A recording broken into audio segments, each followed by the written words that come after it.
Rachel, the Pirates were able to open Northwest Conference play officially on the road this past weekend with a pretty impressive 9-0 win at Puget Sound.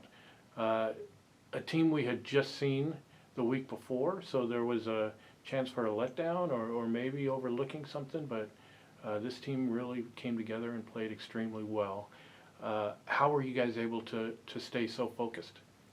You know, getting the opportunity to play Puget Sound the weekend before gave us some insight into what that roster would look like, and to just use that week of practice to mentally and strategically prepare for those matchups that we knew were coming.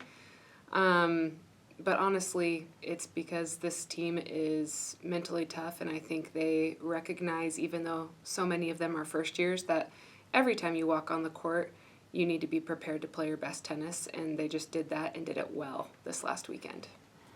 You followed that up with an exhibition match at Bellevue College, a team that's usually pretty decent as far as the two-year schools go. This year they appear down a little bit. A chance to let some fresh faces get on the court a little bit. Yeah. Talk about how you guys, what that means for the team to let some other people play. You know, I think it's good to be able to have to work in some of those pressure spots. Playing exhibition matches when we play against other schools is always good and beneficial, but the pressure of playing in a counting spot at the 1 or 2 or 3 spot for doubles, and then likewise for singles, just kind of gives you a different type of mental practice. Playing on that top court where everyone can see you and you're extra visible also is just a different mental pressure, and so it was good to get some of our players who don't usually play in those spots an opportunity to practice the mentality of those. But as you mentioned, Bellevue was a little bit weaker than they normally are. So honestly, it was good for that mental practice and also just as a confidence booster. A lot of my players got to try some different strategies in that match that they don't necessarily always have the space to do in different matches.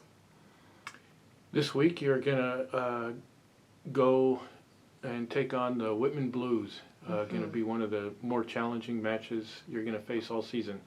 What is it going to take to be able to compete with Whitman?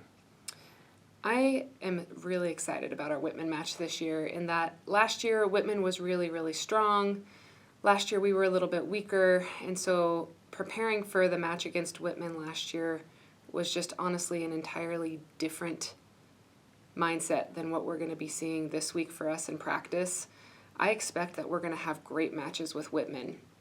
Conference-wise, comparing Whitman to Puget Sound, we're kind of looking at opposite ends of the talent spectrum. But that being said, I think I've mentioned before to you, our conference's abilities are tighter this year than they've been in past years. So while Whitman is slated as the best team in our conference, I expect that we're going to compete well with them, and I think that we can walk away with some W's this weekend. Is there a home court advantage in tennis, and can that help us? Home court advantage only works if people come out and support us. It's nice to be in our bubble, and man, we've played Whitman a lot at their courts in the most recent history, but what really gives us a huge advantage is if people can show up and show support for us while we're on the court.